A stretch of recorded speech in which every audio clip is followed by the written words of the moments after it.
Assalamualaikum warahmatullahi wabarakatuh. Bismillah, wassalatu wassalam ala rasulillah wa ala alihi wa sahbihi wa man walah. Alhamdulillah, pada malam ini kita sekali lagi dapat bertemu. Kita sambung tadabbur Suratul Kahfi ayat 9 hingga ayat 10. A'udzubillahi minasyaitonirrajim. Bismillahirrahmanirrahim. Am hasibta anna ashabal kahfi warraqim kanu min ayatina ajaba idh awal fityatu ilal kahfi faqalu rabbana atina min ladunka rahmah wa hayyi lana min amrina rasyada. Allah berfirman, atau apakah kamu menyangka bahawa orang yang mendiami gua dan mereka yang memiliki Ar-Raqim itu termasuk tanda-tanda kekuasaan kami yang menakjubkan? Ingatlah, tatkala pemuda-pemuda mencari tempat perlindungan ke dalam gua, lalu mereka berdoa, wahai Tuhan kami, kurniakanlah rahmat dari sisimu kepada kami dan sempurnakanlah bagi kami petunjuk yang lurus dalam urusan kami ini. Sadaqallahul azim. Baik, pada malam ini insya-Allah kita akan lebih kepada penceritaan sebab turun Suratul Kahfi secara umumnya. Dalam pelbagai riwayat kita boleh rujuk, antaranya tafsir Ibn Kathir dan begitu juga tafsir At-Tabari, menjelaskan bahawasanya sebab turun ayat ini kerana Nabi SAW dicabar oleh golongan musyrikin Quraisy.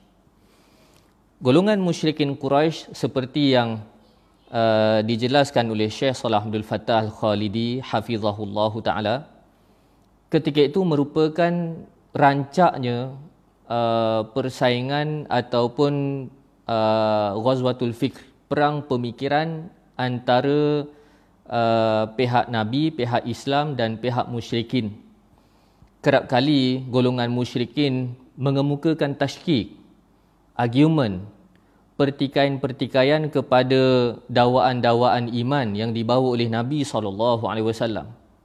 Setiap kali itulah Nabi tidak gagal menjawab. Semakin lama wacana itu, semakin golongan musyrikin tidak mampu untuk mengemukakan soalan-soalan yang baru. Bahasa mudahnya, mereka kehabisan modal.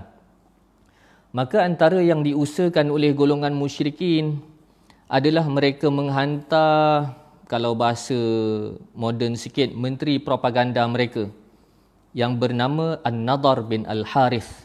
An-Nadhr bin Al-Harith. Yang pertama sekali antara projek besar adalah untuk menyaingi dakwah Nabi. Kerana dakwah Nabi ini sangat menarik perhatian masyarakat, mencerahkan akal.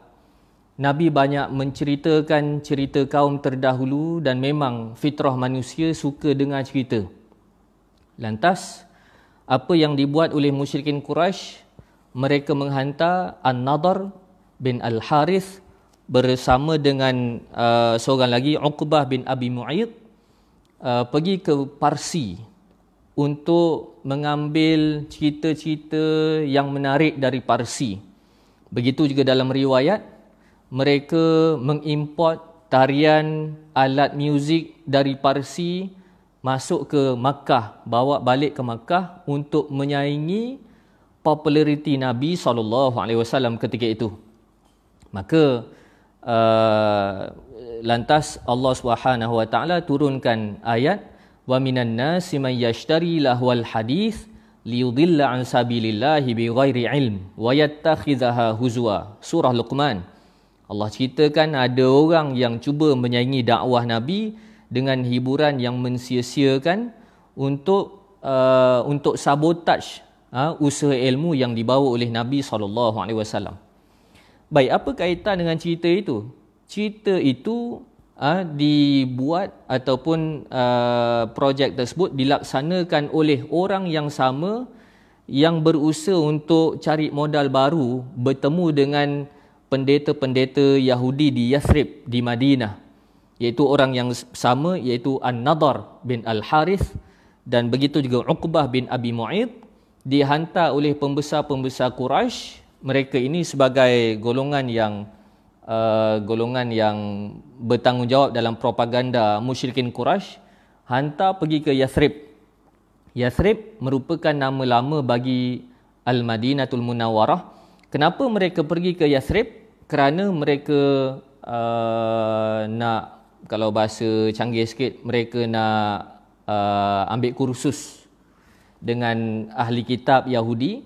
Kerana bagi mereka nak lawan Nabi ni tak boleh musyrikin Quraisy biasa-biasa ni, kena belajar, kena ambil kepakaran luar. Kepakaran luar itu dapat daripada ahbar ataupun pendeta-pendeta Yahudi yang sangat banyak mengkaji Taurat, mengkaji Injil. Mereka banyak tahu cerita, mereka banyak ada modal, ada simpanan pelbagai isu yang boleh menjerat Nabi SAW. Lantas mereka bertemu dengan pendeta-pendeta itu. Mereka kata, kami berdepan dengan Muhammad, macam mana asalkan kami kemukakan pertikaian, sentiasa Muhammad ni boleh jawab dengan cemerlang, Jadi kami nak dapatkan daripada kamu soalan killer, soalan yang memang secara adatnya Muhammad tak boleh nak reka-reka, tak boleh nak buat pandai, sebab soalan-soalan ini tak terkait sangat dengan budaya persekitaran Arab, Quraisy. Lantas puak-puak ahli kitab Yahudi mencadangkan kepada An-Nadhr bin Al-Harith dan Uqbah bin Abi Mu'aid, tanyakan kepada Muhammad 3 soalan. Tanyakan kepada Muhammad 3 soalan. Yang pertama, tanyakan kepada Muhammad soalan berkenaan golongan remaja, golongan muda yang pergi menyelamatkan diri dalam peristiwa yang lalu, peristiwa awal yang lalu. Apa cerita mereka? Apakah yang berlaku ke atas mereka? Kerana cerita mereka cerita yang sangat menakjubkan. Fa innahum qad kana lahum hadithun ajib.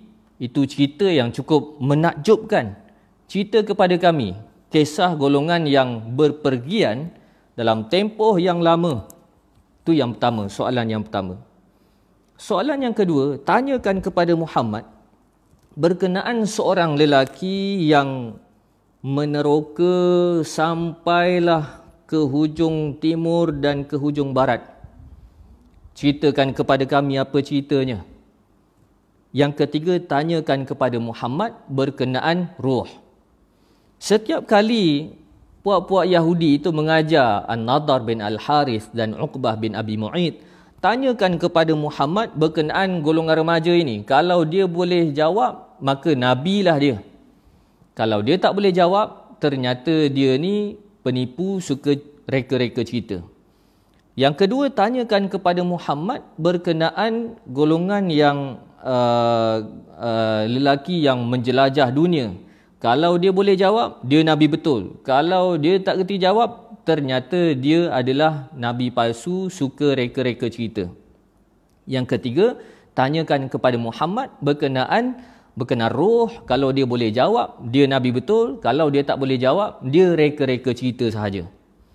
Baik, jadi 3 soalan ini, kalau kita faham kenapa 3 soalan ini dipilih. Kerana 3 soalan ini orang-orang Arab Quraisy tak tahu.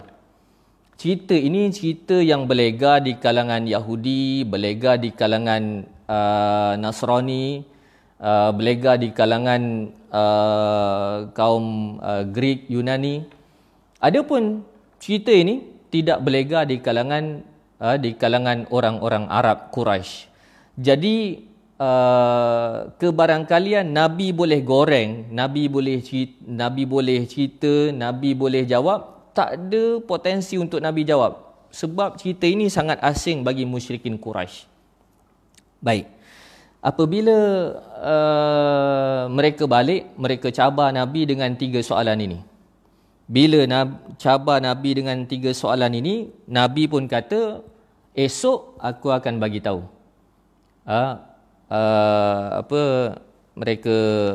Mereka dijawab oleh Nabi SAW, ukhbirukum bima sa'altum anhu ghadan.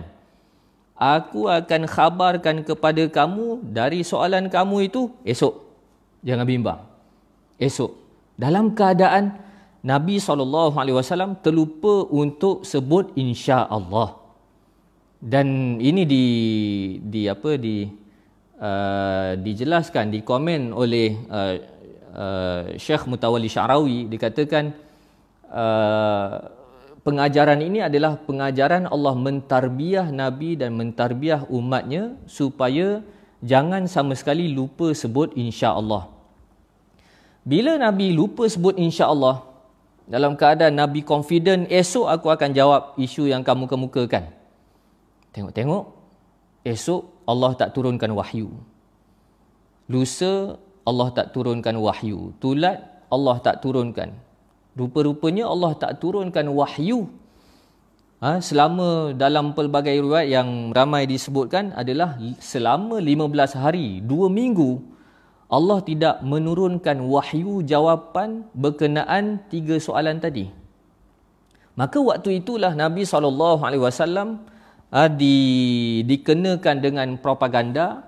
Kononnya Nabi ni penipu, Nabi ni cakap bohong, janji tak ditepati, ataupun mereka ejek selama ini kononnya Tuhan bersama dengan Muhammad, kali ini Tuhan sudah tidak bersama dengan Muhammad.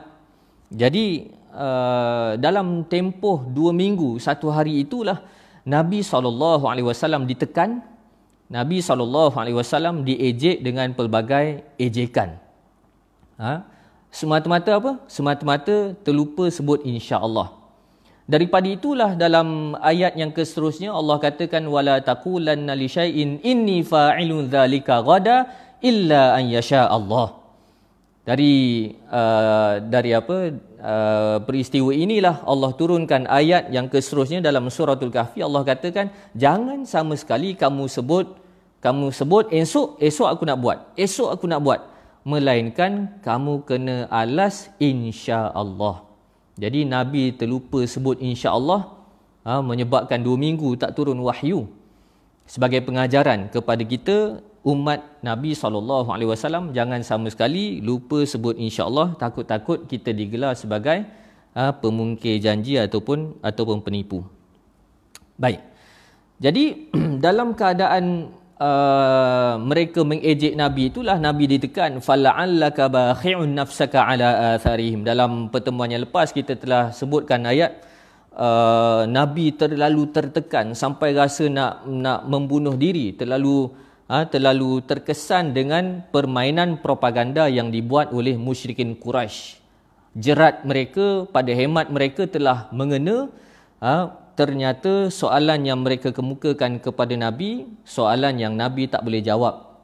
Jadi selepas daripada 2 minggu, Allah turunkan ayat, am hasibta anna ashabal kahfi war raqim kanu min ayatina ajaba. Lepas 2 minggu Allah turunkan ayat ini dan seterusnya cerita berkenaan latar belakang kisah Ashabul Kahfi dengan versi yang lebih lengkap daripada skema yang ada pada puak-puak musyrikin Quraisy.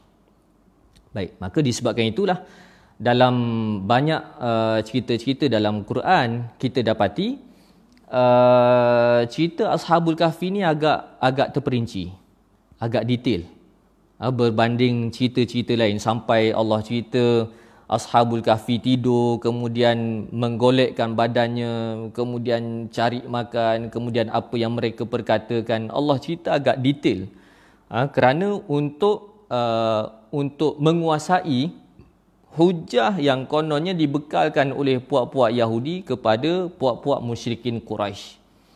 Baik. Jadi selepas daripada Nabi jawab dengan sempurna, apakah mereka ikut Nabi? Tidak. Mereka tak ikut Nabi. Jadi di sini kita perlu faham bahawasanya ada orang yang bertanya, mencabar soalan, memang dia nak tahu.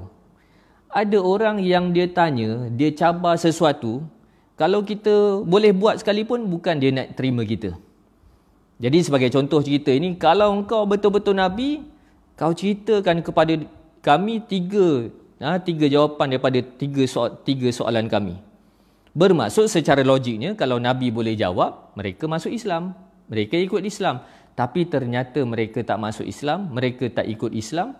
Sebab apa? Soalan mereka bukan soalan nak cari hidayah, nak cari kebenaran. Tetapi soalan mereka sama sahaja dengan propaganda. Semata-mata dengan niat propaganda untuk menjatuhkan reputasi Nabi SAW. Baik, daripada senario ini, kita boleh memahami beberapa pengajaran. Yang pertama, ketika pertarungan pemikiran, kerana antara Nabi, antara pihak Islam dan musyrikin Quraisy ketika itu fasa Makkiyah, belum lagi pertarungan secara perang senjata, perang fizikal, belum lagi. Tetapi ketika itu ma'rakah al-fikriyah, al-ma'rakatul fikriyah, ketika itu pertarungan pemikiran, dialog. Mereka mencabar Nabi, Nabi jawab. Mereka pertikai Nabi, Nabi jawab. Mereka memperlekeh, argue Nabi, Nabi jawab. Dan Nabi tidak gagal menjawab. Ketika itu adalah al-ma'rakatul fikriyah, perang pemikiran. Maka perang pemikiran kita perlu bersedia dengan dialog, dengan jawapan-jawapan tuntas, dengan hujjah. Yang seterusnya, di sini kita boleh lihat bagaimana golongan yang sesat, mereka sanggup mengambil pemain import. Mereka sanggup mengimport modal-modal ataupun isi-isi hujjah material untuk menentang Nabi SAW, menentang Islam. Kerana ketika itu musyrikin Quraisy dah habis modal nak lawan Nabi. Dari sudut dialog, dari sudut hujah, mereka dah habis modal. Maka mereka sanggup pergi dari Makkah, pergi ke Yathrib, pergi ke Madinah untuk dapat modal-modal baru. Itu yang kedua. Yang ketiga, di sini kita lihat peranan yang paling besar dalam sejarah penentangan ke atas Islam adalah peranan Yahudi. Kerana Yahudi inilah yang bagi idea, yang bagi modal, yang bagi material kepada musyrikin Quraisy. Dan waktu ini, sekalipun yang bersungguh-sungguh lawan Nabi ketika itu adalah musyrikin Quraisy. Tetapi kerana musyrikin Quraisy ini tidak ada ilmu pengetahuan yang cukup, mereka menumpang maklumat-maklumat daripada Yahudi, maka ketika itu musyrikin Quraisy menjadi proksi kepada Yahudi untuk menentang Islam. Maka sesiapa yang tidak ada ilmu, siapa yang tidak ada ilmu, maklumat tetapi hanya mahu melawan sahaja, ketika itu mereka berpotensi untuk menjadi proksi orang lain. Dalam kes ini, yang menjadi dalangnya adalah Yahudi melancarkan serangan sulung kepada Nabi. Ketika itu Nabi belum lagi menentang Yahudi secara direct, kerana Nabi lawan Nabi secara direct, Nabi lawan Yahudi secara direct di Madinah setelah hijrah. Maka serangan awal yang dilancarkan oleh Yahudi, puak-puak Yahudi, adalah dengan menghantar proksi mereka, musyrikin Quraisy, untuk mencabar Nabi 3 soalan yang telah diceritakan tadi. Baik. Yang seterusnya, kita perlu berhati-hati dengan peranan orang seperti Yahudi. Kerana Yahudi ini dalam konteks cerita ini adalah golongan-golongan ilmuwan. Golongan-golongan ilmuwan, tetapi mereka menggunakan pengetahuannya untuk menyesatkan orang, untuk menambahkan kesesatan. Maka kalau kita lihat dalam hadis di ambang berlakunya kiamat, Nabi SAW katakan nak dekat kiamat akan munculnya ulama'uhum syarrun man tahta adimis sama' minhum takhrujul fitnah wa ilaihim ta'ud. Akan munculnya ulama'-ulama' di kalangan mereka, di kalangan orang Islam. Mereka menimbulkan fitnah, kekeliruan, penipuan, penyelewengan. Daripada mereka itu datangnya fitnah, kepada mereka kembalinya fitnah. Justru di ambang berlakunya kiamat, ulama-ulama jahat makin ramai. makin ramai. Sebagaimana peranan yang dimainkan oleh pendeta-pendeta Yahudi yang memberi idea kepada musyrikin Quraisy. Jadi khidmat nasihat yang musyrikin Quraisy dapat daripada pendeta Yahudi ini dalam beberapa peristiwa, ada banyak peristiwa. Antaranya peristiwa perang Ahzab, ketika Yahudi merancang untuk menentang Islam, maka puak-puak Quraisy tanya pada Yahudi, kamu ini orang yang alim Taurat, kamu ni banyak baca kitab apa semua, jadi kami nak tanya kepada kamu, siapa yang benar? Apakah ajaran kami yang benar ataupun ajaran Muhammad yang benar? Puak-puak Yahudi sanggup menjawab, sesungguhnya kamu musyrikin Quraisy yang sembah berhala itulah benar, adapun Muhammad tu salah. Sedangkan dari sudut susur galur kepercayaan ataupun sejarah agama, mereka lebih dekat dengan Islam sepatutnya, tetapi mereka boleh seleweng begitu sahaja. Ini pengajaran yang cukup besar. Baik, itu dari sudut sebab turun. Dan setelah daripada Nabi menjawab dengan suratul Kahfi, mereka tetap tidak menerima Islam, membuktikan kepada kita bahawasanya ada orang yang tanya memang untuk tahu, ada orang yang tanya untuk mencabar. Sebab itu ada satu pepatah Arab mengatakan as-su'al litafaqquh la litafaqquh. Saya tak pasti dapat beza ke. As-su'al litafaqquh dengan qaf.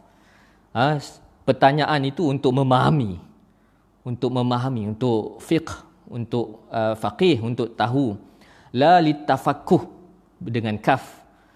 Bukan soalan itu untuk memperlekeh, untuk bermain-main, untuk mencabar, dalam keadaan degil begitu. Jadi ini yang berlaku ke atas Nabi SAW saat penurunan suratul Kahfi. Baik. Allah berfirman, am hasibta anna ashabal kahf. Apakah kamu menyangka? Apakah kamu mengira bahawasanya kisah Ashabul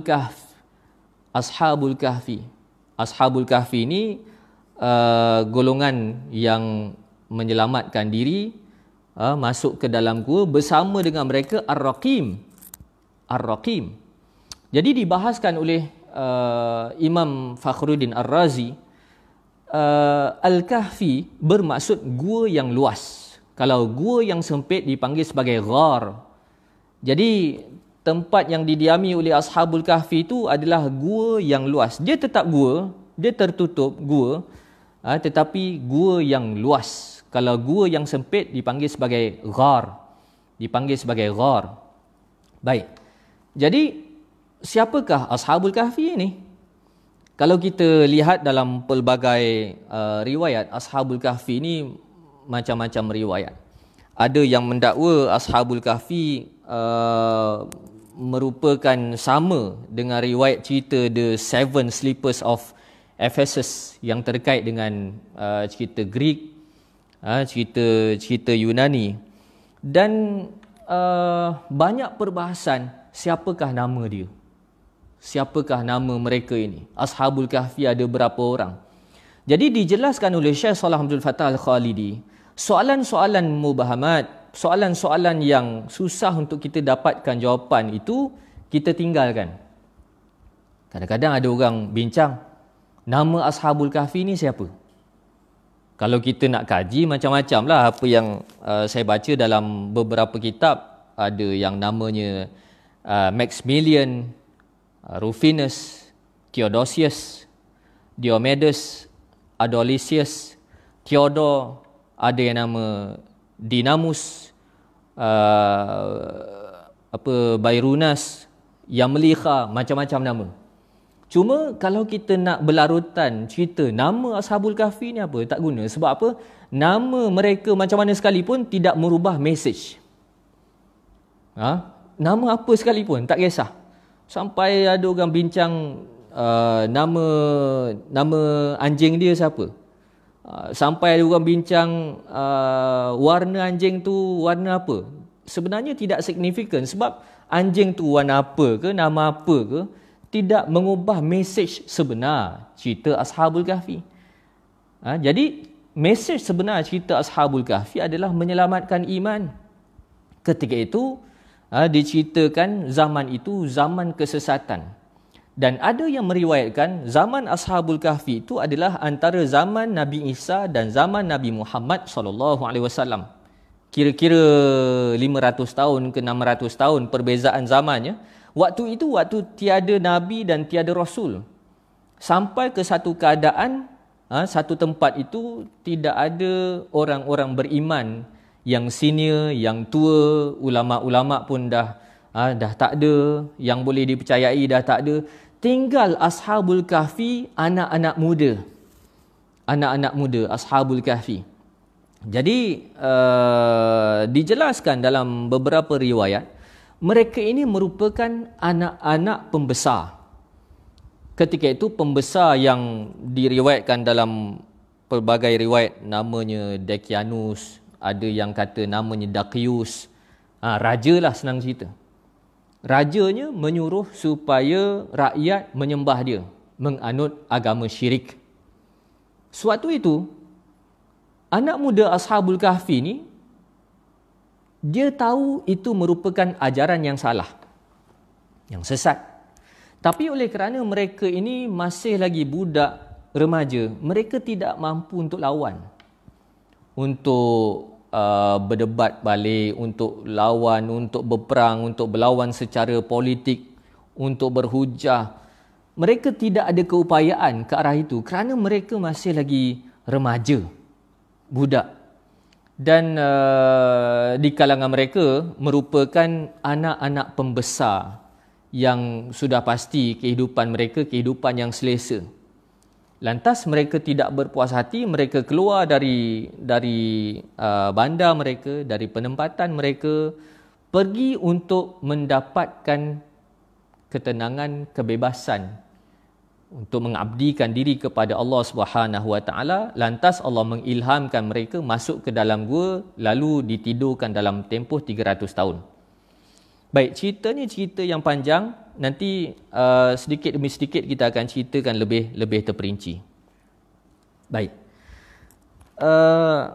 Allah katakan mereka bersama dengan Ar-Raqim. Dalam tafsiran ada yang menjelaskan Ar-Raqim nama anjing, ada yang katakan buku catatan mereka, dan yang paling kuat pandangannya Ar-Raqim adalah Al-Maktub, batu ataupun lembaran yang ditulis nama-nama Ashabul Kahfi yang ditampalkan di luar gua.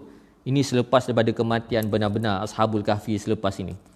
Min ayatina ajaba. Apakah cerita yang mereka tanya kepada kamu wahai Muhammad? Bagi mereka sangat menakjubkan. Sedangkan banyak lagi segala kejadian-kejadian aku merupakan kejadian yang menakjubkan. Bukan cerita Ashabul Kahfi sahaja. Kejadian manusia merupakan kejadian yang menakjubkan. Ayatina, ayat, tanda kebesaran Allah terbahagi kepada dua. Yang pertama, Al-Maktub, Al-Maqru'ah, yang dibaca, yang ditulis, iaitu merujuk kepada kitab Al-Quran. Dan ada juga di sana ayat manzur, ayat manzurah, ayat yang dilihat, iaitu persekitaran, alam, suasana. Kalau kita faham hari ini, masuk juga ilmu sains, itu merupakan ayat Allah. Iz awal fityatu ilal kahfi faqalu rabbana atina min ladunka rahmah. Ketika itu Allah mengilhamkan golongan al-fityah. Al-fityah ini remaja. Remaja. Dan kalau kita katakan umur gulam, kanak-kanak, fityah, remaja, syabab, golongan pemuda. Jadi cerita Ashabul Kahfi ini mereka adalah golongan remaja. Kalau kita kira, apa sebenarnya kejayaan Ashabul Kahfi?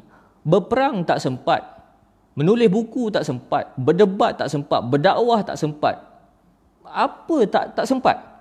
Tapi kenapa cerita mereka ini dirakamkan di dalam Al-Quran, bahkan diperuntukkan satu surah khusus bersempena dengan mereka? Sudah pasti ada kejayaan yang signifikan. Kejayaan mereka apa? kejayaan mereka tidak terpengaruh dengan suasana masyarakat dunia yang rosak. Itu satu-satu kejayaan mereka yang cukup besar. Jadi mesej sebenar cerita Ashabul Kahfi ni bukan mesej kita kena cari gua, mana satu gua Ashabul Kahfi, nama Ashabul Kahfi. Bukan itu sebenarnya mesejnya. Mesejnya adalah jangan terpengaruh dengan suasana dunia yang rosak, yang mana majoriti manusia rosak. Ini mesej sebenar cerita Ashabul Kahfi. Maka Allah katakan, Allah memberi dorongan, memberi ilham kepada Ashabul Kahfi, golongan-golongan remaja. Dan kalau kita faham hari ni, golongan yang paling senang terpengaruh adalah golongan remaja yang disebutkan sebagai krisis identiti, umur 14 tahun, 15 tahun, 16 tahun. Itu kira-kira umur Ashabul Kahfi. Dalam keadaan umur yang sangat mudah terpengaruh, tengok-tengok Ashabul Kahfi tak terpengaruh. Jadi kita yang kalau ikut perkiraan umur macam saya ke, umur macam yang ramai tengok-tengok, ramai orang muda. Sebenarnya umur kita ni jauh lebih tua berbanding Ashabul Kahfi. Justru kalau kita sangat mudah terpengaruh dengan persekitaran, sangat mudah terpengaruh dengan doktrin-doktrin sesat di luar sana, maka sepatutnya kita malu dengan Ashabul Kahfi. Ashabul Kahfi itu budak-budak remaja sekolah menengah, tetapi mereka pandai menjaga diri, menjaga iman, tidak terpengaruh dengan arus dunia, menyebabkan mereka selamat. Baik. Lantas Allah katakan, "Idz awal fityatu ilal kahfi faqalu rabbana atina min ladunka rahmah." Mereka masuk ke dalam gua, mereka berdoa kepada Allah, "Wahai Allah, datangkan kepada kami dari sisimu, min ladunna." Dari sisimu. Dan sebutan dari sisimu, min ladunka, min ladunna, iaitu ketika itu mereka tidak ada pergantungan yang lain melainkan dengan Allah. Dari sisimu, orang lain tak boleh bagi. Orang lain tak boleh bagi. Orang lain tak boleh nak selamatkan kami, tak boleh nak ajar kami, tak boleh nak lindungi kami. Engkau je yang boleh lindungi kami, wahai Allah. Jadi situasi Ashabul Kahfi ketika itu adalah situasi tawakal yang penuh, yang bulat. Kerana ketika itu tak ada siapa yang boleh selamatkan mereka. Mereka budak-budak. Mereka budak-budak. Wahai Tuhan kami, kurniakan kepada kami rahmat. Rahmat yang dimaksudkan dengan rahmat di sini adalah rahmat beroleh ma'rifah, beroleh pengetahuan. Beroleh pengetahuan. Maksud rahmat juga adalah sabar. Maksud rahmat juga adalah supaya Allah kurniakan rezeki. Rezeki, mereka boleh makan minum dalam keadaan mereka tak boleh nak berhubung dengan dunia luar. Hari ini kita kuarantin, rahmat dari sudut itu. Dan yang keseterusnya, rahmat juga al-amnu minal a'da, iaitu selamat daripada ancaman musuh. Ada juga yang menjelaskan bahawasanya Ashabul Kahfi ketika itu bukan untuk melarikan diri, tetapi mereka retreat, mereka berundur untuk mengambil beberapa waktu supaya dapat membina kekuatan. Lepas ni boleh keluar berdakwah setelah beroleh kekuatan selepas daripada retreat tadi. Itu ada pandangan. Jadi ada yang mengatakan Ashabul Kahfi lari menyelamatkan iman, dan ada juga pandangan yang mengatakan bahawasanya Ashabul Kahfi bukan lari begitu, tapi mereka retreat. Mereka nak membina kekuatan supaya selepas ini boleh berdakwah dan boleh berjihad. Kerana ketika itu tidak ada orang-orang tua senior yang boleh mereka harapkan. Mereka kena bina grup mereka sendiri. Wahai lana min amrina rasyada, dan kurniakan kepada kami kebenaran, naqidud dalal, supaya kami tak sesat. Jadi dalam situasi Ashabul Kahfi ketika itu adalah situasi masyarakat dunia rosak semua. Rosak, sesat, menyeleweng. Ilmuwan pun tak boleh nak diharapkan. Orang-orang tua tak boleh nak diharapkan. Mereka tak boleh nak bergantung. Ketika itu, apabila mereka mengamalkan Islam, mereka akan diancam.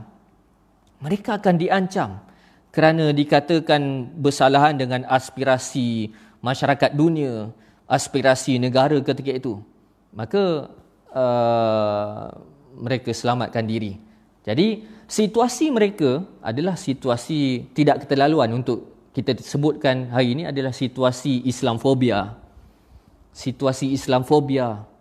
Situasi Islam ditekan. Islam tidak ada kekuatan, tidak ada pengaruh. Mereka tak boleh nak buat apa-apa. Maka mereka berundur dalam tekanan Islamfobia yang dahsyat ketika itu. Allah ajar kepada kita doa daripada Ashabul Kahfi, Rabbana atina min ladunka rahmah wa hayyi lana min amrina rasyada. Wahai Tuhan, kurniakan kepada kami rahmat. Kami nak dapat pengetahuan, kami nak dapat ilmu, kami nak dapat kesabaran. Jamin rezeki kami. Wahai Tuhan, selamatkan kami daripada ancaman musuh. Ini doa yang cukup penting kita berdepan dengan zaman fitnah pada hari ini. Antara yang dikomen juga oleh Syekh Mutawalli Sya'rawi, dia katakan bahawasanya pengajaran besar dari kisah Ashabul Kahfi adalah mereka merupakan golongan budak-budak yang ada jaminan hidup, ada kemewahan. Mereka tinggalkan dunia, mereka tinggalkan kemewahan, mereka tinggalkan masa depan mereka yang cerah dari sudut dunia semata-mata untuk menyelamatkan iman. Untuk menyelamatkan iman. Mereka tinggalkan kepentingan material, mereka selamatkan iman. Ada juga yang menjelaskan bahawasanya mereka pergi ke gua untuk mendapatkan kemerdekaan jiwa.